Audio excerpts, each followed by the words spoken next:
जैसा कि हमने कल आपको बताया था कि हम chapter 2 the judgement seat of Vikramaditya start करेंगे। इसकी राइटर सिस्टर निवेदिता हैं। सबसे पहले हम आपको इस चैप्टर की थीम बता दें। This story is about the king Vikramaditya who was very famous for his justice and wisdom. After his death, his place and fortress was ruined and turned into pasture land with a mound. One day, some shepherd boys saw this mound. One of them sat on it.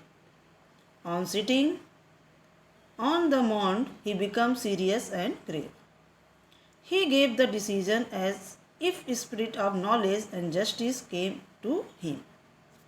The king, who lived away from Ujjain, heard about it, and he dug out the judgment seat of Vikramaditya.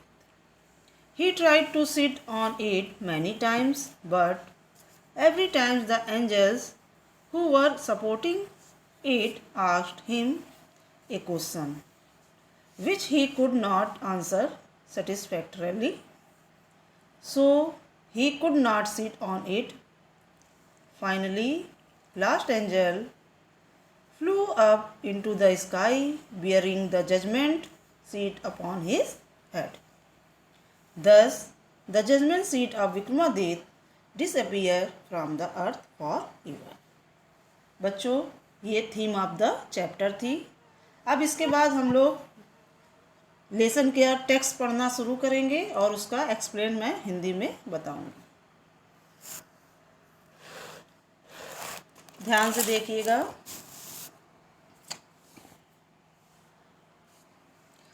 We are all familiar with the name of Vikramaditya. हम लोग विक्रमादित्य के नाम से परिचित हैं। His reign has been a landmark in the history of our country. उसका शासनकाल हमारे देश के इतिहास में मील का पत्थर है। The Vikram Samvat owns its origin to him. Vikram Samvat भी उन्हीं के नाम से जारी हुआ था। Although his name is so famous, यद्यपि उनका नाम बहुत अधिक प्रसिद्ध है। It is strange that we hardly know anything definite about his life. लेकिन ये विचित्र बात है कि हम उनके जीवन के बारे में कुछ भी निश्चित रूप से नहीं जानते हैं। There is one thing certain about him. लेकिन उनके जीवन के बारे में एक बात बिल्कुल निश्चित है। However he loved justice and learning. वह यह बात है कि वह न्याय और ज्ञान को प्रेम करते थे। He gave perfect justice to his people.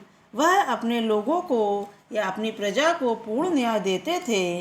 And gather learned people about him in his court. और अपने दरबार में विद्वान लोगों को एकत्रित करते थे। उन्होंने विद्वान लोगों को ही अपने दरबार में एकत्रित किया था। इट इज़ सेड, ये कहा जाता है, that he was the greatest जज इन हिस्ट्री, कि वह भारत के इतिहास में सबसे महान न्यायाधीश थे।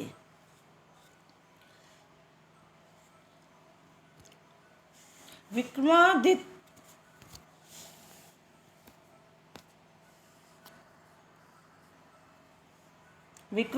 was never deceived। विक्रमादित्य ने कभी भी धोखा नहीं खाया। इसका अर्थ ये है कि उन्होंने न्याय में कभी भी गलत कार्य नहीं किया, हमेशा सही निर्णय दिया। Not did he even punish the wrong man. ना ही कभी उन्होंने निर्दोष व्यक्ति को सजा दी।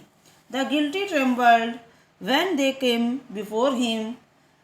जो दोषी व्यक्ति होता था, अपराधी व्यक्ति होता था, वो उनके आगे सामने आने पर कांपने लगता था।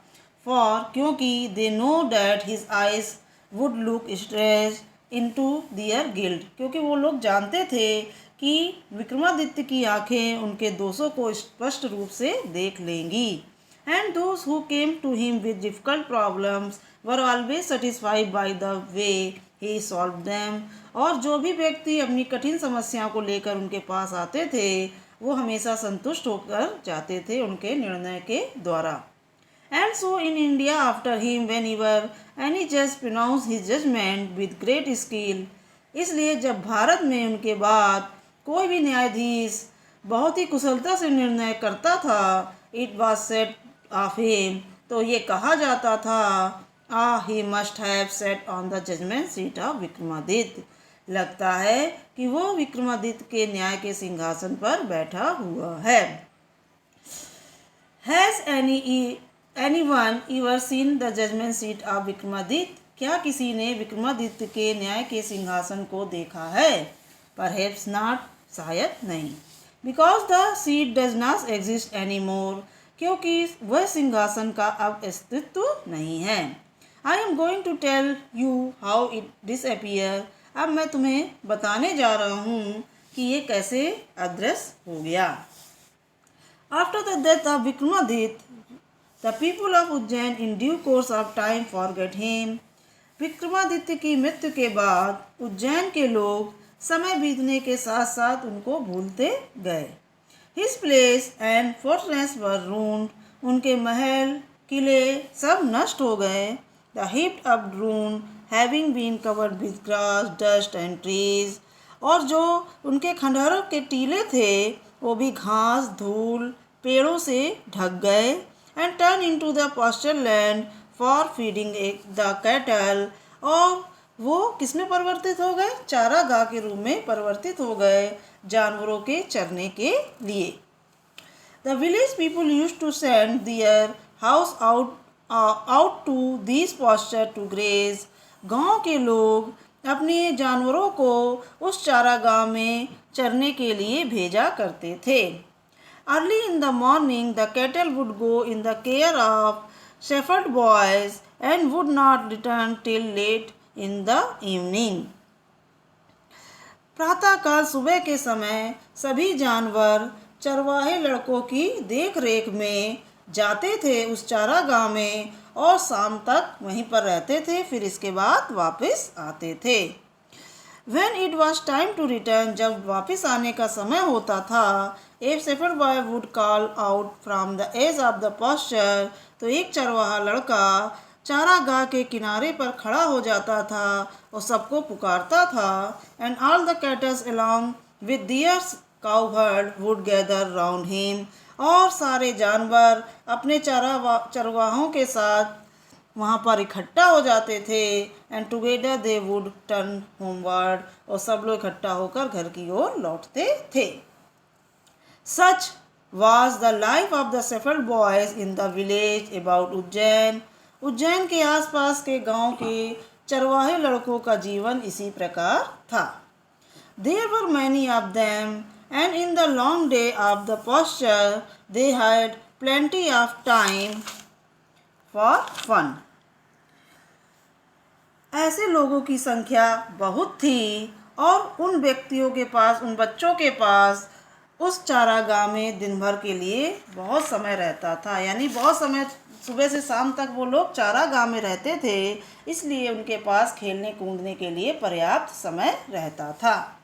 One day they found a playground. एक दिन उन लड़कों को एक खेल का मैदान मिला. And how dilated it was. ये खेल का मैदान कितना अच्छा था, मनोरम था. The ground under the trees were rough and uneven.